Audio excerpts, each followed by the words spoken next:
আসঙ্গ লিপ্সাই বোধহয় জীবনের সঙ্গী নির্বাচনের একমাত্র উদ্দেশ্য নয়।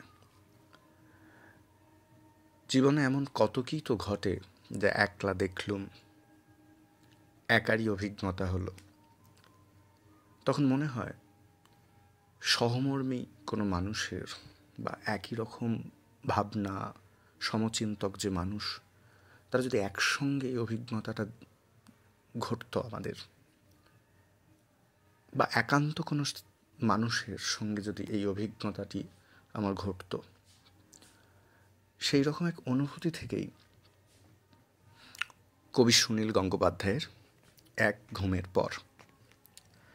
সমস্ত আকাশ থেকে রাত্রি আর বৃষ্টি ঝরে পড়ে। নীলকান্ত অন্ধকারে নিঃশ্বাসের সঙ্গী এই ঘরে হাত দিয়ে স্পর্শ করি তুষারের স্তূপ এক নারী।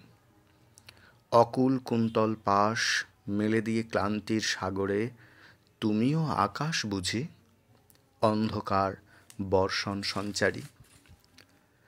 মধ্যরাত্রে মাতালের মতো ঘোরে দুরন্ত বাতাস, স্খলিত গানের মতো ঠিকরে ওঠে রাত পাখির গান। শিয়রের পাশে যেন জেগে বসে আছে সর্বনাশ অনুগত মার্জারের মতো নীল চোখ স্তব্ধ বাক। তোমার শরীরে ঘুম তুষারের স্তূপের মতন গলে যাওয়া মূর্তিমতী জীবনের শান্তির নির্ঝরে বুক থেকে একটি শুভ্র সূর্যমুখী কর সমর্পণ।